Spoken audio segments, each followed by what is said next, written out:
welcome to the 3 o'clock session. This is very cool. We're going to talk about bees, which, really important. Everyone knows how important they are for our food and for our ecosystem in general.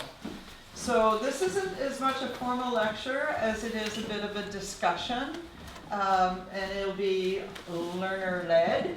So if you have any questions, we have Chad here, Chad Young, who's been keeping bees for, this is his 9th year keeping bees here on the coast. And it does sound like he has learned some amazing ways to keep his bees healthy, which is always the biggest concern. Yeah. So I'm going to just step out of the way and let the discussion begin. So, hi. I don't really have, like she said, a formal presentation because it's kind of best just if people ask questions and then you find out what you guys want to know, I guess. So, yeah, I get for anybody here. There we go. Where do you raise bees? I'm out near Ucluelet, Willow Brae Road. Nice. So just out by the junction. Yeah. And, there are some other beekeepers I think might be coming from Tofino that have just started recently, and their bees are pulling through. I was just at the beach the other day and visiting town and saw Matt's bees flying around, so that's a good sign. Yeah, so, yeah. So I have a question. Yep. What can you do to keep your bees healthy?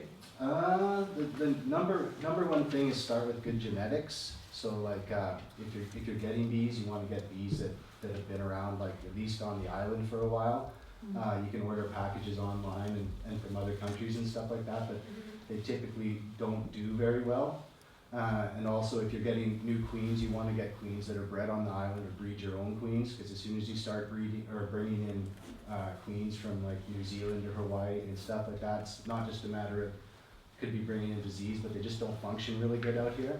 It's a like really difficult spot due to the moisture. So yeah, genetics would be your number one. So you want to make sure that you get someone on the island that's raising their own queens. It's kind of priority. So what would the initial cost be for the bees? For people like getting into it, you say getting one hive. Well, should we? I was just curious, how many people here have bees already versus super newbie? Okay, good. Yeah, well that's the thing is it's probably, I mean, I would suggest if you're getting bees, there's 2 ways to buy them usually. You could buy like a whole hive, but that's a lot for someone just starting to get out here in their truck or car, which is always fun when you got bees in the back seat. So you can either get a package of bees, which is a box of bees that comes with, I don't know, 20,000, 30,000 bees and a queen bee. And those go for around $100 or so, and that'll start up a hive. Or you can get a nucleus colony, which is basically a mini hive. So before the bees go into their swarm impulse, which is their reproduction, where the old queen takes half of the workers and leaves her daughter with the other half to kind of carry on. That's the way they split. The beekeeper will tend to go in there and do that for them so they don't end up in the neighbor's drywall kind of thing. So that's when bees come it happens. Bees come for sale, and those nucleus colonies cost you more. It'd be about $140, but you've got a queen that's already laying, and plus you've got 4 frames of brood, which have like all different stages of development. So you're just basically boom ready to go, and it's manageable to start with, and you don't have to worry about the queen being. Sometimes the bees will kill a new queen if they don't like her, even if they don't have a queen. So they're kind of strange like that. So that's probably around $140. All the equipment you can make yourself. You don't even need carpentry skills. There's just a couple measurements. Suit. A couple people in town here just got those painters things for like $10 from the co-op. Work just fine. You don't even really need a suit, but I mean when you're just learning, it's a good idea because you have a tendency to, the bee lands on you just coming home to be like panic about it. So yeah, I'd say like the bees themselves $150, and then you can build all your equipment out of scrap. You probably want a smoker, which is like $50-60. I mean, you can build all that stuff. It's all depends on some people. if you were to buy, it can get pretty expensive if you're buying like your boxes and things like that, but I mean, everyone's got a friend that can make them in an hour, so. What's the really best simple. wood to use for it? Basically, any hardwood. I've never used cedar yet, but I've heard lots of good things about cedar, just for the fact it's so resistant to like, you know, different microbes, and it lasts forever, but. What about putting the cedar shavings in your hive as well? I've seen that online of having a. To take out moisture? Yeah. Yeah, that would work really good too. Will that help for mites as well? Probably wouldn't do much for the mites. Yeah, just but it would keep the moisture out of the hive, because out here, like bees, they can take and put them in -50 Celsius without a box and they'll be just fine. But you start adding moisture and then things can go downhill pretty quick. So out here, we want to make sure you keep them dry. So that's a good idea. I usually just use whatever I have lying around, whether it's even old shirts that no one wants anymore or something like that in the bottom. And you can just leave like at the bottom of the screen, totally just screened off, and have airflow all winter is kind of more important than keeping them warm or anything. You want the air moving, so.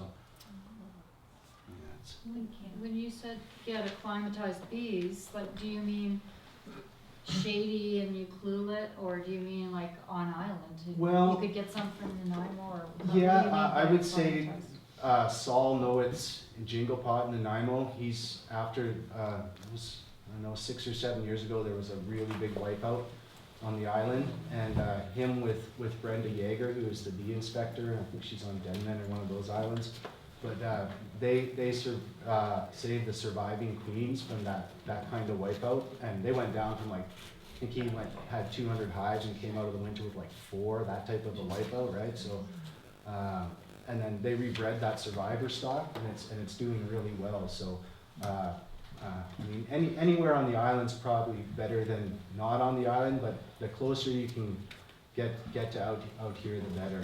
But Saul's got really good genetics, because he breeds all of his own stock, and he's also been working with Survive.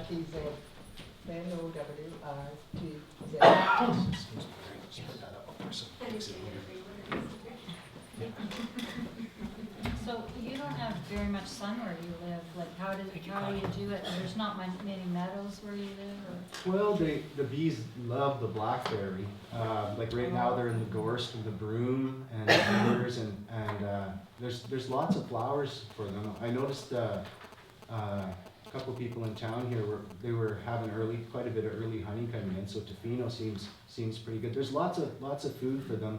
I mean, it's not like in the prairies where you're getting 100 pounds of honey a hive, just because there's so many trees and so much water, like you say. But you know, you can get enough for the winter off a hive for yourself, no problem. And yeah, so it's. Yes. I believe I asked you this earlier, but what would you recommend, Chad, to plant for the bees? Well, it's kind of funny because basically anything that bees like, but they. Lupins is what I Yeah, asked you. I don't know lupins what they are, but. Yeah, they do really good, especially for like the bumblebees, which are like the native species out here, which are just as important and in the same type of boat.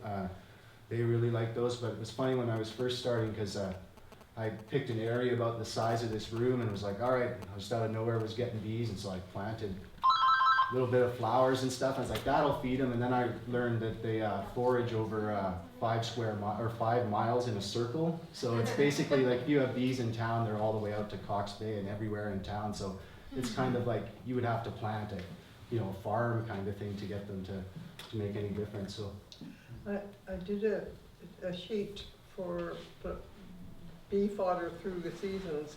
I think it's in your list, Connie. Did you pick up the one on bees?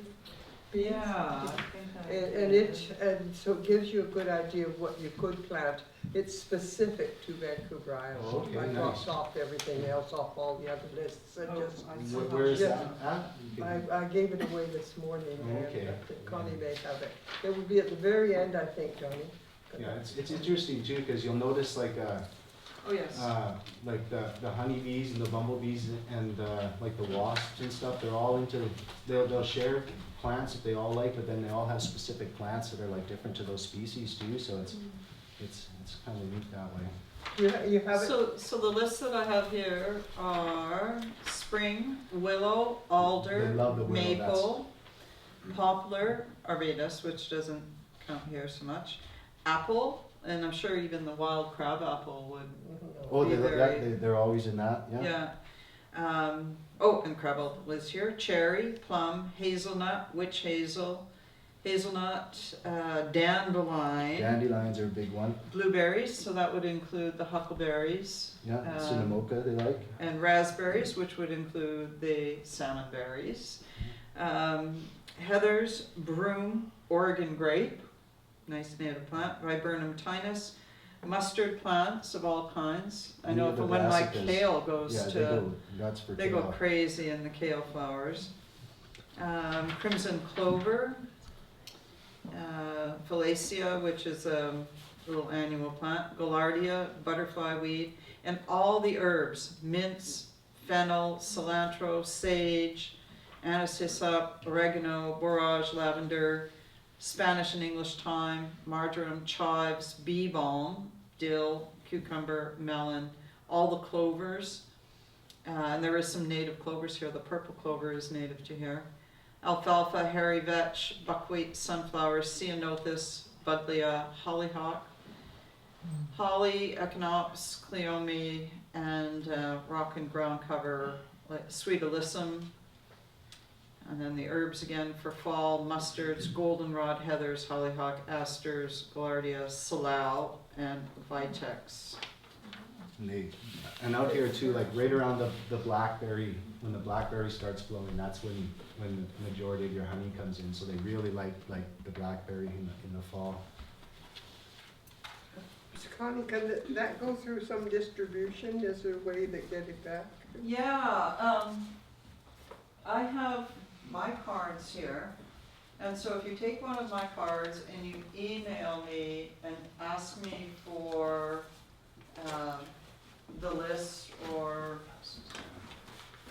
some of the other presentations, information about Barbara's presentation in general, and specifically I can send you it. So my cards will be right here by the donation jar. Thanks. So, and I guess if you're interested in getting bees, the number one, well, not the number one kind of thing, but especially if you're in town, that's really important, is electric fencing, because everyone knows Winnie the Pooh. And it's, yeah, my first couple of years, yeah, and there's nothing worse than, I think I fought the bear for 3 days before, and I would run at it, and it would go running. I was starting to feel pretty, like, all right, I'm defending my bees, and then on the third day, it was vice versa. The bear came at me, and I was running, and that night just wiped everything out. And it's a lot of money, but then when you're trying to pick up handfuls of bees out of the grass, it's just, they're not happy. It's not fun. The electric fences are cheap. It's like $200 and a little bit more than that if you get some other stuff. But you can do I think at that price 64 square feet around, so area bigger than this room. It keeps the deer out, anything else for your garden, so you can have your compost in there. You can get shocked all you want. It doesn't hurt. Like I get shocked all the time. I think Bear only got shocked once. But especially in town, because the bears, if you got that fence, they'll get shocked once and they won't come back. Like the first 2 years or 3 years, I even put the bees up on my porch, and then I had bees in a trailer that I barricaded and trying to keep the bears out, and it's just ongoing nightmare. And you're going out at night trying to see what's going on, and you can't tell where the bear is at. And yeah, so electric fence is good because you don't want bears coming into town, past your neighbor's kids to look for your bees, kind of thing. So yeah, it's just same as a compost. Like as long as you've got it secured, you can put them on platforms, or you could even probably figure out how to, if you were good at build.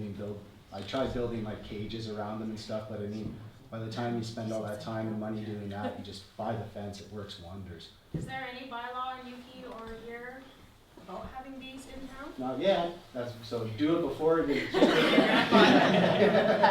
I did that. I was years ago. I remember because I'm actually in Port Alberni Regional District, but I remember calling the planner and being like, "How many hives am I allowed to have?" Or I called the lady, and she's like, "I'll put you through to the planner." I was like, click, so there's no. No, I think they're trying to encourage it now. Like, I mean, I haven't been stung in years, and I'm working the bees all the time. No one in my family gets stung, and, you know, don't have any horror stories from around the neighborhood. So they're pretty gentle. Like, I mean, compared to the yellow jackets we have out here, they're really, really sweet. You can pet like 1,000 of them like a cat. The only non-electric solution I ever read in all the years of keeping my ears open was you take something like a piece of plywood, say, and you nails sticking up. That works. And you put it around. What did you? I tried that just in between, like where I was trying to, like Bear was there and I needed to do something like waiting for my fence kind of thing. It works great until you're like walking around doing something with your bees, and then you step on the nails and your dog stepped on the nails. Like it's just, and you leave the nails there for a bit and the grass grows over. It's just like a booby trap, so it's not.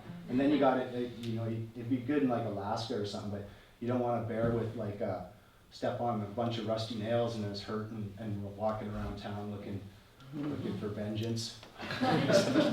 But it does work. I saw it work, but they'll just come back and find a way around the nails, or you have to nail the nails down because they'll just pick up the wood and move it. Yeah, they're smart. They're strong too. Yeah. But the electric fence, like, it'd be about the same amount as the amount of nails and the time, like trying to nail through the board. So it's you know, I did try that. And but it was in a desperation kind of situation, and it got me through. But it's just like I said, like you're just waiting for an accident to kind of happen. Yeah. So how many hives do you have? Right now, 15. 15. Yeah. Wow. And how much honey roughly do you get out of that? About 20 pounds out of a hive. 20 pounds out of a hive. Yeah. I mean, if you were to move them where there was less water and stuff, like into like where they've done some logging and there's some like fireweed and stuff going, then you'd start getting bigger amounts. Like in Port Alberni, they pull a lot more honey in just because of the way the plants and stuff are there, more heat and stuff. Right. Have you ever heard of the flow hive? I've seen that. Oh my god, that made me. Yeah, it looks pretty neat, but a little gimmicky, or? Well, the science behind it was amazing. Like how they actually figured out how to just like. Click it. Yeah, so it just breaks the seal and the honey drips out without having to go through. But then I think it's going to be like I think a lot of people get tricked into thinking that they don't have to like get to know their bees, and make sure their bees are healthy and stuff. You know, it's because you still have to do your inspections and stuff and go through your hives and check for your queen and brood and mites and stuff. And the mites are another really bee killer, so they're one thing that you have to deal with. And originally they were using basically flea strips in the hives, and which that contaminates the wax, and that probably won't smell much because that's been sitting around for a while. I just watched every single person. I was gonna say the very first thing they all did was this. Well, so I looked at it first. Yeah, I should have pulled a fresh one, but it smells really good. but the mites can be a problem. So is what happened with these flea strip things is all of a sudden super mites got bred that were immune to that stuff. All the chemicals from there, like the wax is it records music kind of thing. Like all those chemicals get stored in the wax. So if you use frames for years and start putting them in other hives, then those bees are the honey that you take for 20 years will have that chemical in there. So mostly what seems to be working is the organic acids, which is like oxalic acid, formic acid is what I use, and it's what ants sting with, but a concentrate form. And it's already present in the hive, it's in the honey, and you basically, at the bottom of the hive, soak a paper towel with this stuff at the right temperature. Just with the syringe, you have to watch out because if you breathe it, it can mess you up, so you want a respirator on. And you just flash it on the right temperature. In 4 hours, it's out of the hives, and you have to do this for about 6 times because as the bees, each generation hatches, the mites are going to come out with them. So you've got to go through that whole kind of 4 or 5 hatches to really knock down the mites, because the mites are basically like vampire. You imagine having, before you were born, 2 or 3 vampire things the size of rats leeching onto you and draining your blood. So they really knock the hive down. Each time one mite gets into a cell, 4 come out, so it's, you know, Wow. yeah, basically got about 2 years. You don't, unless, well, some bees can handle mites a lot better than others, that's another thing with the genetics.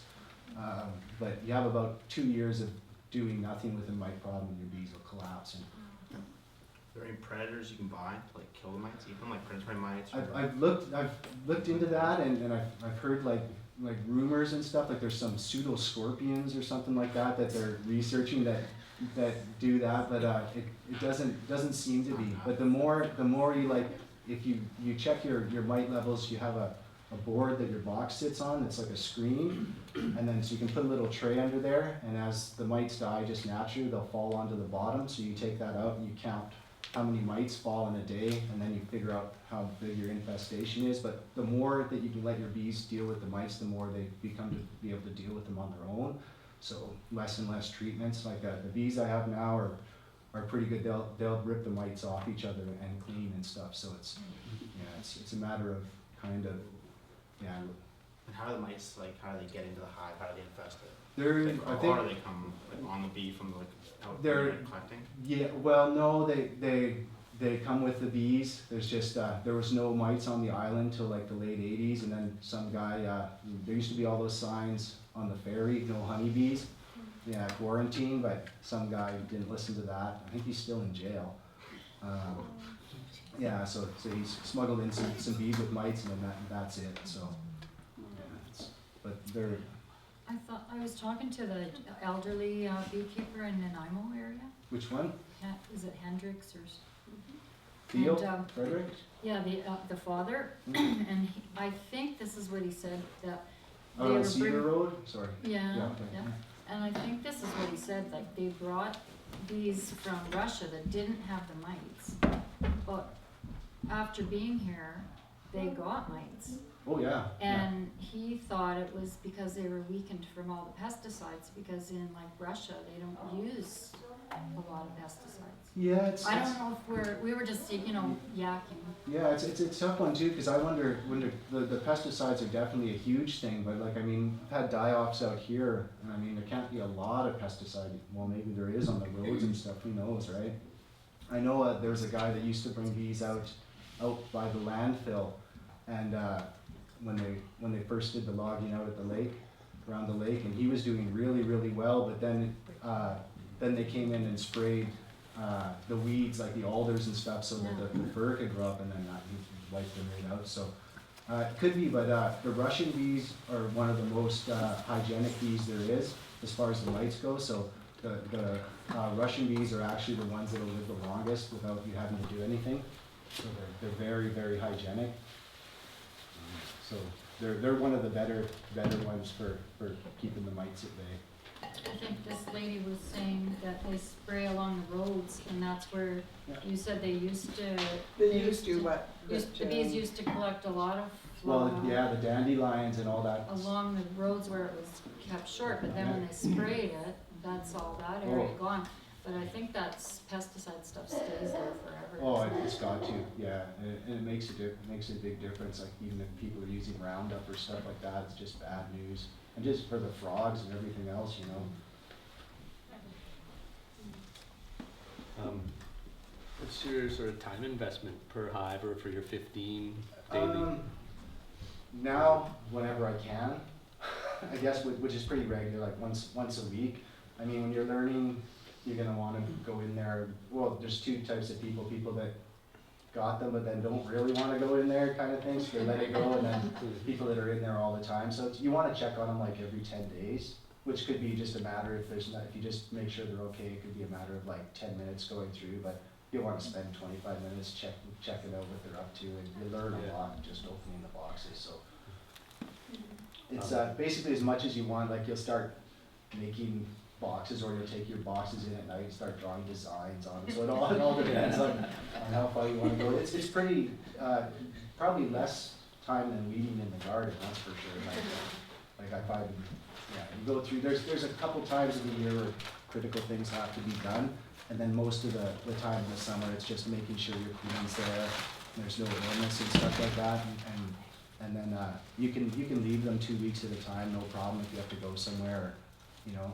Or you could not even check on them, but that causes, they'll just bind the nest, it's a nest up, and then there's lots of swarming going on. And that's the one reason, like you were asking about the bylaws and stuff, as long as it's all like that thing, one person ruins it for everyone, so it's a good idea. Swarms will happen, but a beekeeper should try to like do that so that the bees are still under his care and not, like I said, in the neighbor's drywall in every house kind of thing, so. Do you know what to do when a swarm? Yeah. So we can call you? Oh, yeah, yeah. Oh, if there's a swarm of bees, call me right away. Yeah. Yeah, no, that's, or if you find a swarm of bees, that's when they're least aggressive, so, you really don't even, it's a good idea to wear gear if you don't know what you're doing, but I mean, like, because, when they leave, they gorge themselves with honey, because they're basically taking half of the larder with them, you know, like, so they're taking all their preserves. So they're totally like full and high on honey, and then they don't have a home to protect, so they go and they fly out of the hive, they land somewhere, they stay there for a day or so in a giant ball around the queen, and they send out scouts to try to find a new location, and then they'll fly off to there. So at that time, like, you can basically, if they're on a tree branch, just go clip the tree branch, shake them into the box, take them home. Yeah. Do swarms happen often? If your bees are healthy, once a year usually it happens. Around here it's June, yeah, late June, and it's a totally natural thing. But if you can get in there, the problem with the swarms for a beekeeper is you lose a perfectly good queen, you lose most of your workers, and then you're waiting around with a virgin queen to see if she mates or not. So if something goes wrong, if you only have one hive, and your good queen takes off, and then the new queen doesn't get mated properly, then you're left with problems. So what you want to do for that is, right before they start swarming, they'll build a different cell. Like on that frame, they'll build a cell that looks like a peanut, and when they start building a certain number of those, you know that they're ready to swarm. So it's what you do is you find the old queen, you take her and half of her hive, and you move her into another box, and then she thinks she's swarmed, so that impulse stops. And then you've basically done the swarm for the bees, and now you have 2 boxes of bees. So it's pretty simple. It's just a timing thing. Where's that little peanut that you look for? It'll be like, they'll build like on this frame, all of a sudden you'll have like about the size of the end of your thumb, like 10 or 20 of them kind of thing. And those are the new queen cells. First one that hatches kills the other ones, kind of, or if they hatch at the same time, they battle royal kind of to see who's the one that survives. Oh. Mental pictures. Oh, yeah, WrestleMania, yeah. I was You can wondering, do you have problems with rodents, rats, mice, Raccoons. I did with the chicken, when I had the chickens, because I had the bees and then the chickens right with the bees, and I had like a whole rats and nymph compound started in the woods, and then I had an owl show up and wiped out like 30 or 40 rats. Never had the rats, they'll chew at like the wood a bit, but I've never had them be a problem. I know like lots of places mice are worse than bears, like for getting in there, because they get in the winter when the bees aren't really defending themselves and they eat everything. So I've never really had a problem. You just have to design your hive a little bit different, and I mean the rats I haven't noticed a problem. When I had the chickens, The raccoons get in there? not with the fence.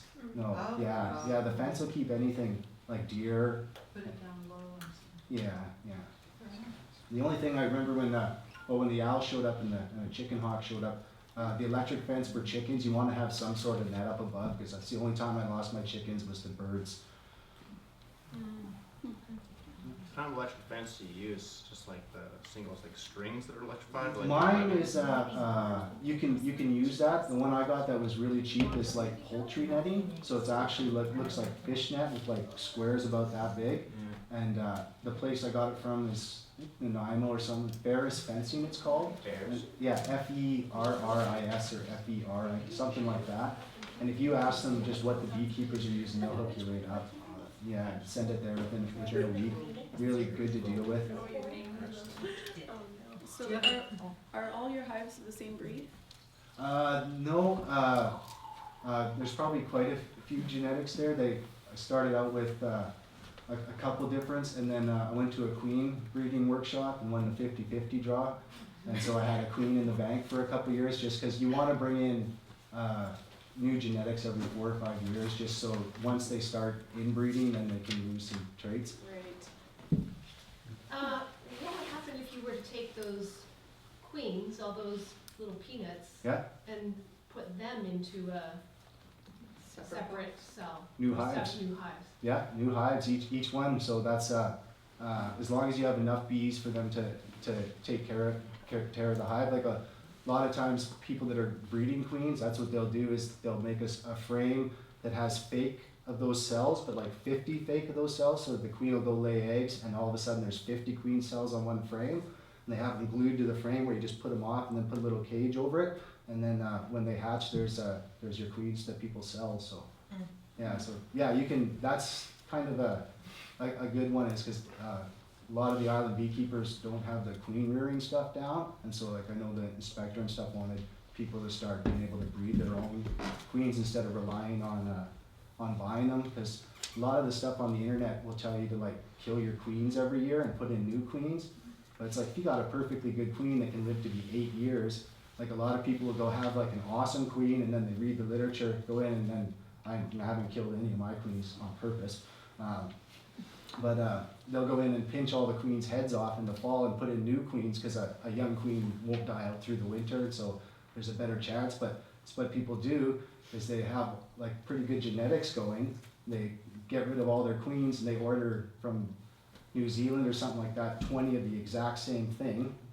So all of a sudden they've just wiped out their whole project, and now they've got like one strain of bees right back to square one. So yeah, bees, like queens will live like 4 years out here. I've had no problem. And as long as you keep doing that swarm splitting, then you're guaranteed that you're having new queens coming in. Because you can always take, if something goes wrong with a queen, you can take the bees that are queenless, and then you put a piece of newspaper in between the boxes and a couple slits in it, and then, because normally bees will fight to the death if you put them together, but once those pheromones, the smell of the queen takes over that other box, the bees are so busy, if you use the Ann Landers page, they're so busy reading it, that they, no, so they, yeah, they'll, the smells will waft up through that paper, they'll chew through the paper, and then they'll make one hive. So if you've got a small hive, there's two things you can do. If you've got one strong hive, you can just switch the small hive with the strong hive, and all the foragers will go back to where they came from, where now that small hive is, and then it'll kind of even out the populations, or you can just put the bees together, kind of just make a super hive. Or you can take them apart too. It's kind of like Lego and Rubik's Cube, all in one. Can a dog be helpful? Oh yeah, yeah. That's why I got my dog. Well, that shouldn't say that, but yeah, she's for bears. Whatever. Yeah, bears are just letting you know if something's around. You don't have to worry about the bees like stinging up the animals or anything like that. Like yeah, no problems at all there. Like cats and dogs and kids haven't had any problems. But dog's good just to keep a bear around or away from coming around. I guess depends on the dog too. I got a pretty big dog. And the bear. Yeah. So she's.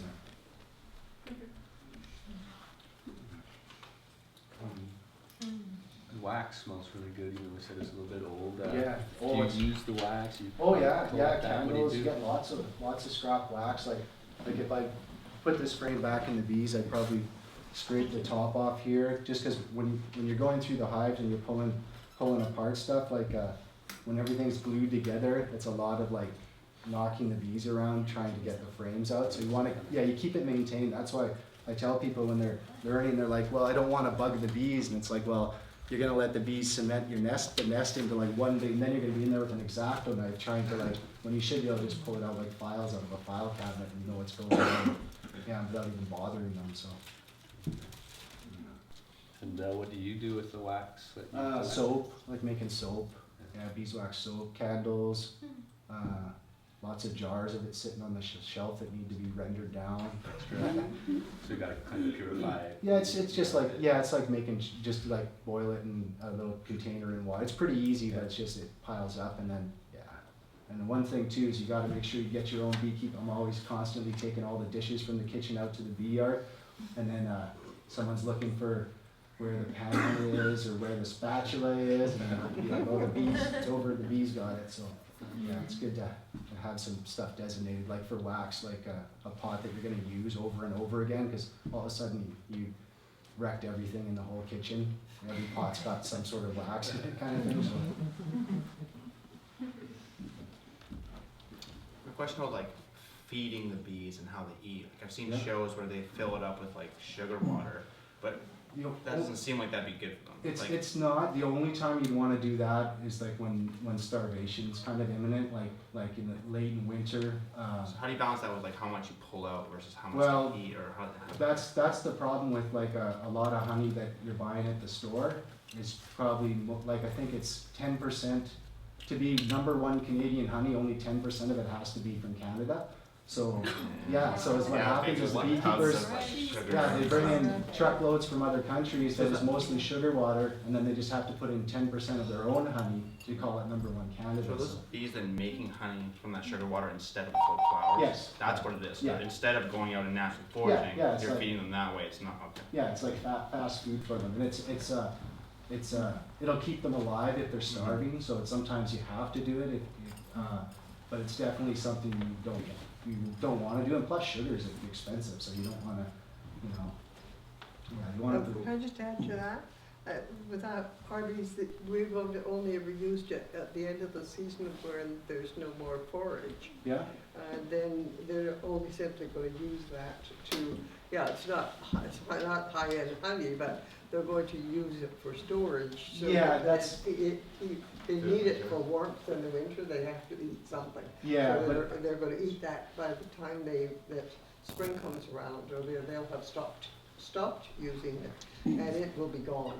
Well, they'll They go won't through- take it if they don't want it. yeah, they'll go through like 50 pounds of honey, no problem themselves. So that's the thing too. If someone's like operation is all about like making money from their honey, then they probably take honey's worth more than sugar. So a lot of those guys like selling honey, not a lot of them, but some of them will take all the honey from the bees and give the bees sugar instead. So, which is you wanna leave them. You- How you much want- do you leave in? How you I just kind of take enough to get us through, and then I kind of I leave lots and take a bit, just because also I don't like going through all the work of getting all the honey, and then it's like that's why I'd like to encourage everyone to get their own bees, because once people know you got honey, then so that's why I kind of don't do the like at the end of the fall I get enough to like for us and all the cooking and friends and family at Christmas and stuff, but then I don't stress about like filling up jars and going to sell it, just because it's just like it'd be endless. Yeah. Are there a lot of wild honeybees?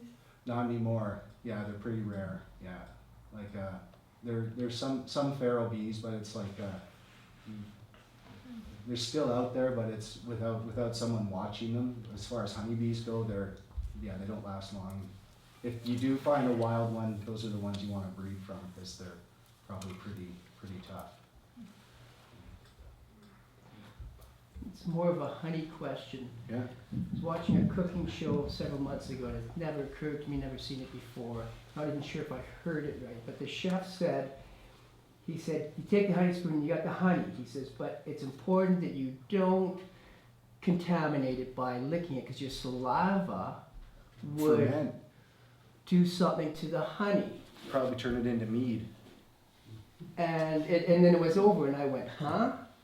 Because I knew that honey was a natural, it doesn't collect bacteria. It doesn't go bad, but it'll ferment and make alcohol. So as soon as you start adding what he was talking about. as soon as you add any yeast to it, or say like if it's like you don't pull the frames till they'll put honey in all those cells, and then they'll cap that with wax.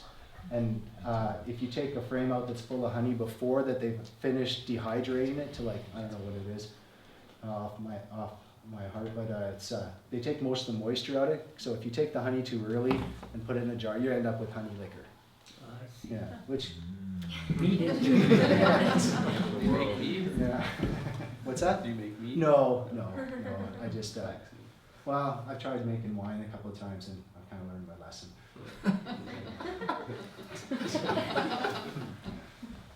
Question about rhodos. About which? Rhododendrons Yeah. and bees, the honey that's produced from them. Toxic. Yeah. So Not to the bees, but to people. are you able to then, once the flowers are over, obviously it's really early, which is nice. Yeah, right? yeah, Or they'll is use that all that so- up before you. Yeah, so you can then put your queen Yeah, screw and on a new box they on barely- after, they're not gonna then cross-contaminate. No, and they barely go to the rhodos. Like sometimes they end up in the rhodos just by color, I think, but you don't see them like on, like, they're, like, if there's 100,000 bees out, you'll see like 2 or 3 in them, so it's not, it would be like somewhere where like if it was all rhodos and that's all they could collect, you know? But when the rhodos are in bloom, they're into there's lots of other things out like that they prefer. Cool. So the rhodos they would eat like is a last resort, but I watched for that because I heard about that in the beginning, and yeah, bumblebees love the rhodos, but you don't see the honeybees in them very often, so yeah. Sometimes they go in the yellow ones, but I think that's just because right around the same time there's broom and dandelion out, so they just got yellow on their mind. Bees like yellow. Oh, they love it, yeah. I learned a lesson about my little guy. I kept dressing him up in yellow.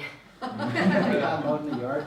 Another thing I read too, if you got bees, this could just be a rumor, but apparently, well, bees run from pheromones, so different smells, but apparently banana is really similar to their alarm pheromone. So the smell of banana can trigger them to sting more, like around the hives.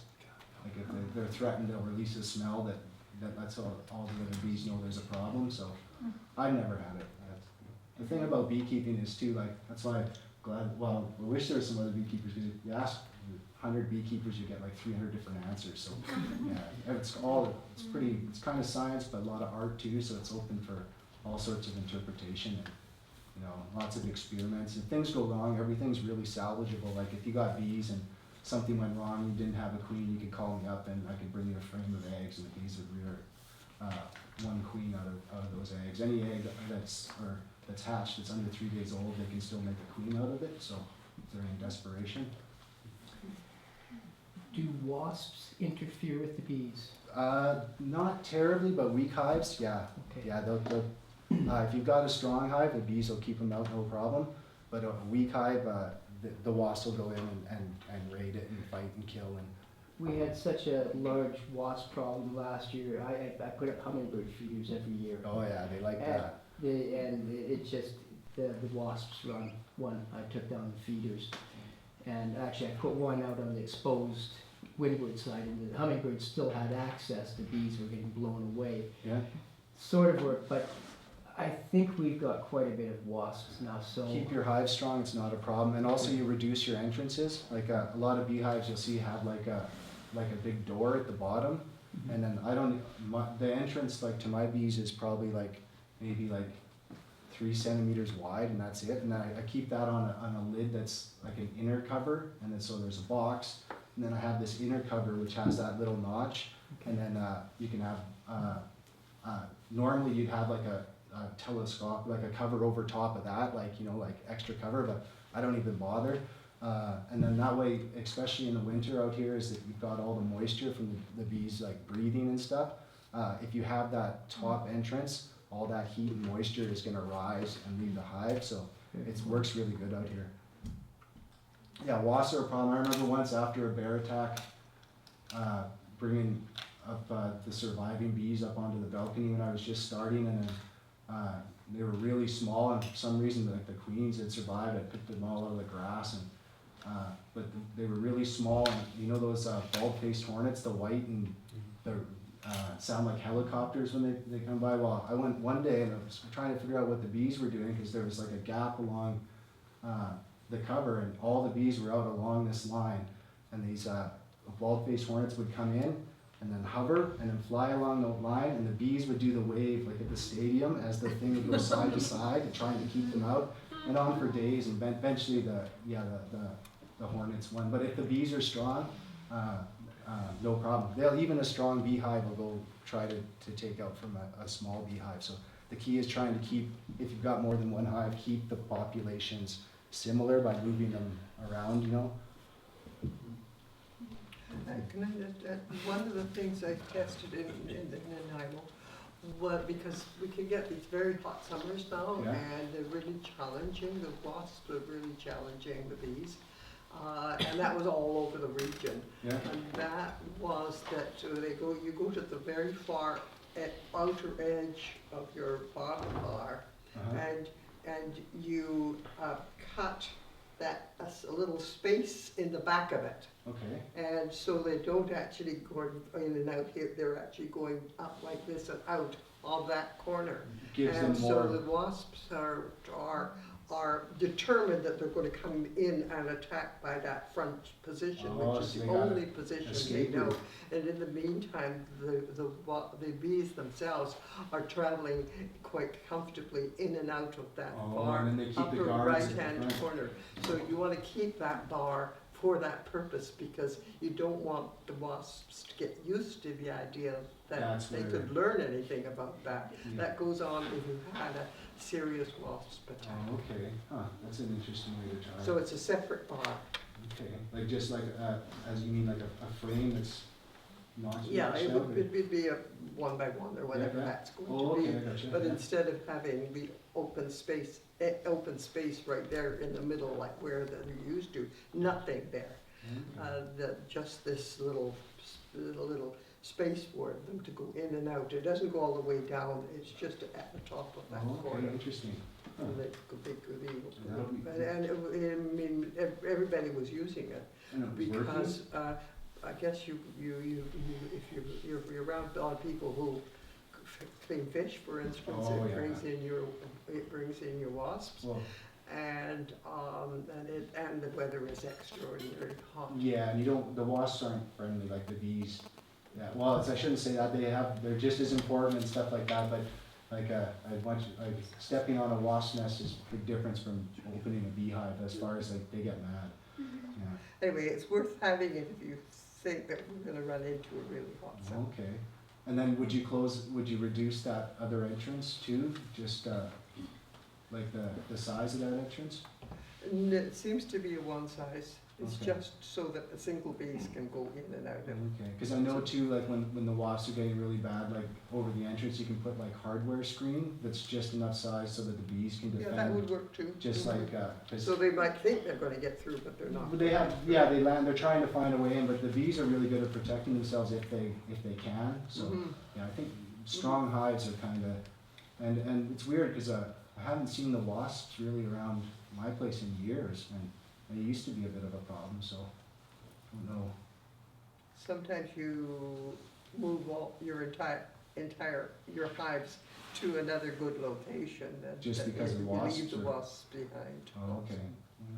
We have had a lot of trouble with wasps. Like wiping out hives, or wiping out like the beehives, or just in, Mhm. yeah. I mean, just persistent, absolutely Yeah, persistent. and there's not, and and the thing about it too is the wasps start getting aggressive, but then the bees are trying to defend, so they're aggressive too, so it can cause quite a. And no energy is going into producing honey. And yeah, and even if it is, sometimes the wasps are just taking that honey out, Yeah. so. So Yeah, I they noticed the did wasps some in work my- on that, and and not all beekeepers had it. It was the conditions on the farm or the property that happened to be attractive to wasps to Okay. begin with. Good to know though. I saw wasps chasing bees away from my cucumbers in my greenhouse. The What's- bees would come up to the blossom, and then 3 or 4 wasps this summer would just go after them and chase them away. And not that the wasps were after the cucumbers, they just didn't want bees anyplace in the area. Well, it's funny too, because I find when I see the wasps in flowers, they're in like totally different flowers than the bees would normally visit, so they kind of like different food, but. Yeah, they weren't interested in actually being on the flower, they just didn't want the bee there. I don't want it, but you can't have it either. Yeah, kind of thing. yeah. Yeah, they were bad this summer. Do you take sort of a deep ecology approach to that, just like let them work themselves out and strengthen the hive, or do you get one of those little tennis rackets? No, because I don't think the bees would like that if I was out there swatting around with a tennis racket. They'd probably go after me. The But little zapper ones, you know? oh yeah. Well, actually, I tell you, this is awful because I'm pretty much like I said, probably only killed a couple of flies and this one story here in the last 10 years. But I got one of those racket things, and this wasp was in the house going crazy, and I was like, well, I'll try this, thinking it would be the thing was like smoking, the wasp was like smoking and still trying, I was like, okay, that's it. Like, it doesn't, yeah, it doesn't work. It's just like, and plus the wasps are good, they're just as important. It's just that they, you know, a little bit. Yeah, that competition's healthy for both sides, I guess. Right? Well, it's just for all the plants and stuff, because they do a lot of like pollination of stuff the honeybees won't go to, and they're a native species, so they're really important. The only time that I'd have a problem with wasps is if they build a nest like right above your front door. Like even if they're like up in the rafters, I wouldn't bother with them too much. And if they're getting into your hives, try what she said, or even put some screen or something and just reduce the entrance, give the bees a chance to stick up for themselves better. I'd heard or read somewhere that depending on the time of the season, that the wasps are attracted to either sweet or like meat sometimes. I heard like that too. Fall. Yeah. Does that work? And you just draw them away with something? You probably could, because I remember my uncle used to always make, late in the fall, he'd make a wasp trap and put like a piece of fish or something in there. Yeah, I think they like this. I don't know if I could have it backwards, like sweets in the spring and fall. Yeah, it's one vice versa, but then they're trying Nectar to get. in the spring and then. I think so, yeah, because I think a lot of times they're For their going larvae. into the bees, like you said, to eat the larvae, because I know that's why the bear attacks, because the honey is just the icing on the cake. They want the grubs, the protein, right? Get right before winter. So they're actually wanting the baby bees. So is that the same as the yellow jackets? Wasps? The yellow jackets don't winter socially. So, you mean, the yellow jackets are the ones I think like sweets and then meats. But I know only the queen yellow jacket survives through the winter, whereas the honeybees, the whole colony survives. So that's why I think a lot of times the wasps in the fall are quite aggressive, is because they're in the process of getting kicked out of the house. So, and it's kind of funny too, because the bees will do that with the males. They rear males for breeding season, and as soon as fall gets around, because the males don't do any work or anything, or clean or anything like that, right? They do nothing, so the bees will march them out at the end of the year and be like they'll march them out like cattle and be like out the front door and leave them out there, and then they can't come back in. So yeah, it's kind of.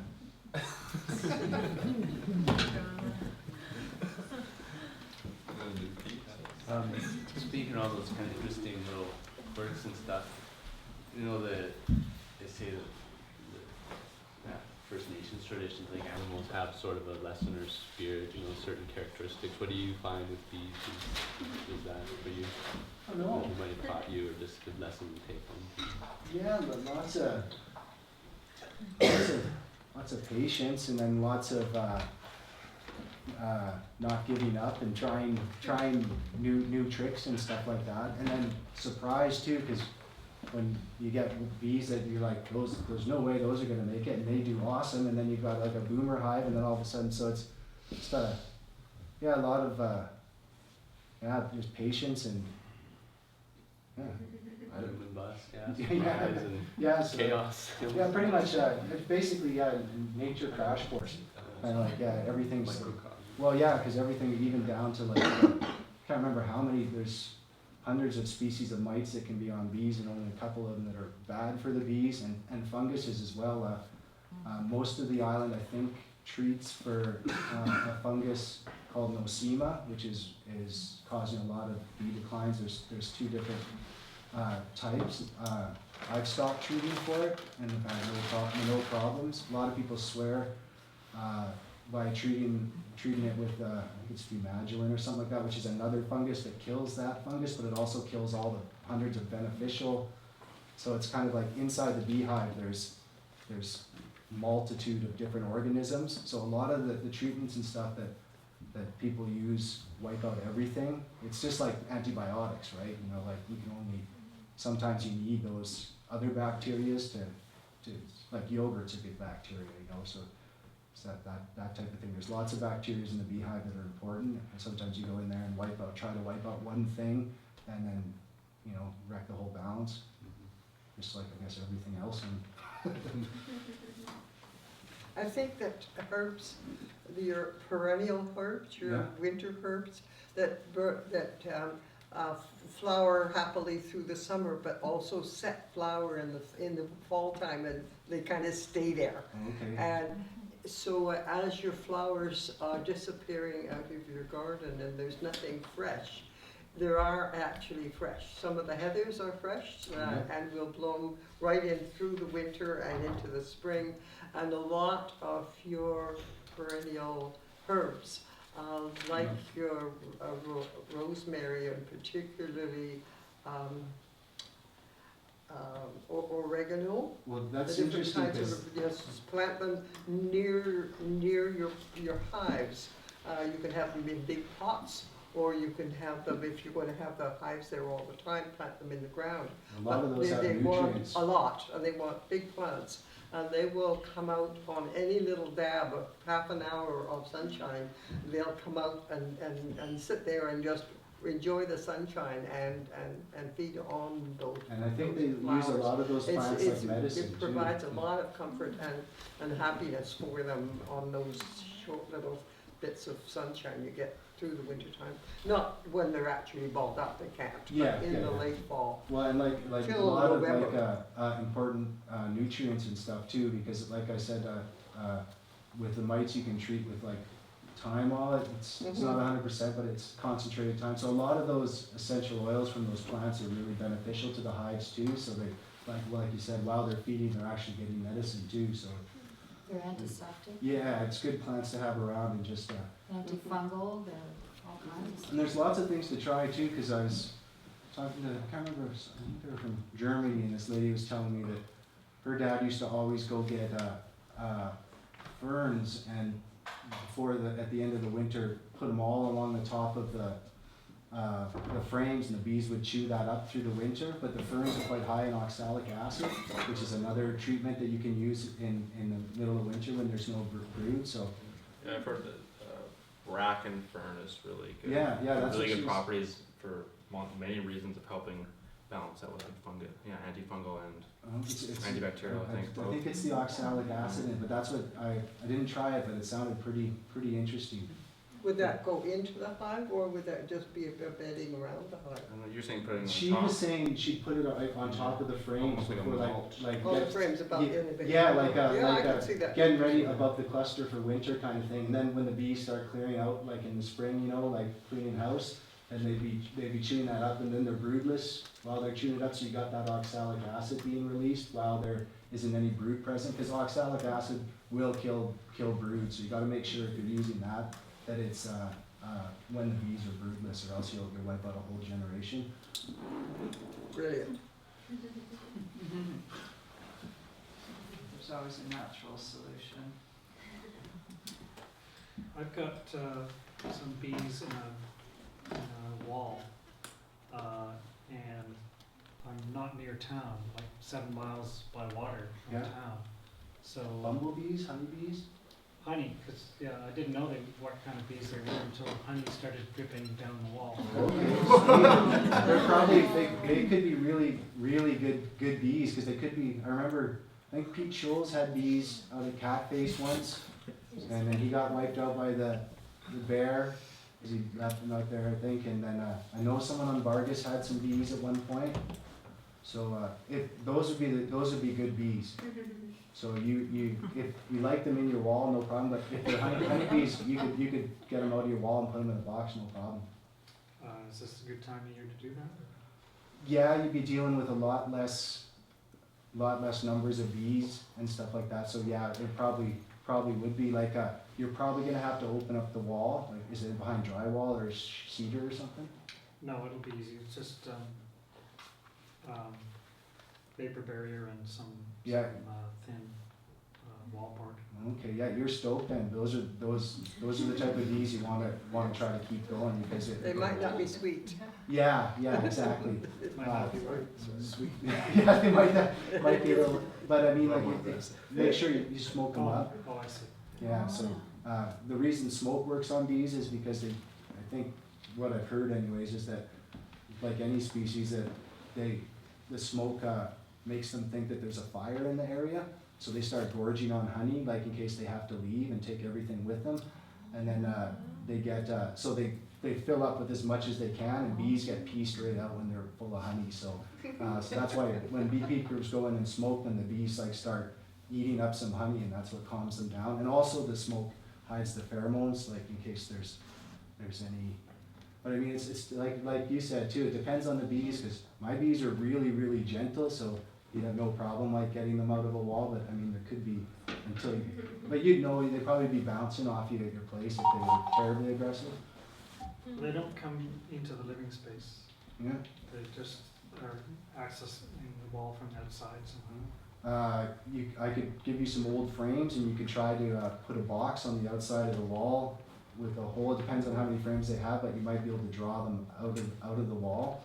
Or you can also like, I know like a lot of people, natural beekeepers, run like top bar hives, so they're not really using frames the same way. Like most of my frames, like this is an old one, so there's foundation in there, but like the bees will build their own frames if you give them the space. So you could just go in there, take the wall off, and cut out those combs and put them on pieces of like shims in a box. You just have to Google a top bar hive, and that's be an easy way to get started. Or you could also like cut out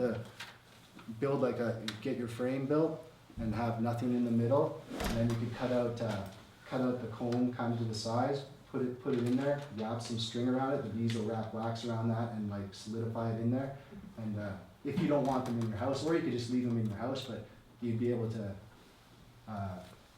you'd be able to put them in boxes, because eventually, well, it's a good thing, you'll probably always have bees coming back there if there's any around, because the old honey. So I mean, if it's not damaged anything, it might just be a neat science experiment, but you could definitely get them out and put them in a box. What if I don't want to have bees? You don't like them. I'll come and get them. Yeah, if you give me the boat ride, for sure. Don't give it to him. Yeah, I could give them a home. Those are the type of bees people, or anyone else in here wants them. I can go help you. But those are the type of bees you really want to, because that like we were asking about wild bees, that's pretty rare. So especially where you're at, there's a good chance they're from. Last person, there's probably been other people, but last person I know of was Peter Schultz had some out there. Not anywhere near them. So. Oh, okay. Yeah. Mystery. Could have been. There was a couple swarms issued out of town last year, so yeah. But I imagine. Yeah. I read an old book on how to find a wild beehive, whatever you call it. Yeah. The guy would get a tin can and put honey and sugar or something in it and a bit of water, lit a fire underneath it, and then the smell of that honey would go up into the air. A bee would come, and then they always fly straight. So the bee would take off, and he'd watch which way it went. So he'd take a bearing, look way down. He'd keep going till he lost track of where he was again. And then he'd do the same thing, start a fire, set the can down, and he kept doing that till he kept seeing where they took off, and then he finally would find it was an old Appalachian book. Isn't that neat? It's worth the trick, yeah. I would like to do that. I also heard someone else the same type of thing, but would put thread. I didn't hear about that one. TV a while ago, hunting wasps, they tied a thread on it, a white thread, and you could see like it a going, leash. and as you said, in a straight line, and they could follow it through the trees. They followed it to the wasp. Similar thing, yeah. They cover the bee with icing sugar or something, so they can see it and then follow it. Hold on. Did you say Toppler hive? Google Toppler hive? Top bar hive. It's more like a natural approach to beekeeping. I just use the Langstrom hives, like your traditional ones. Just Langstrom? Yeah, L-A-N-G. I can't remember the spelling, but yeah, I think the top bar hives are more like harder to still get honey and stuff like that, but it's harder to extract your honey and stuff, but it's more natural conditions for the bees. It's more like they live in the wild as opposed to like high-rise kind of living.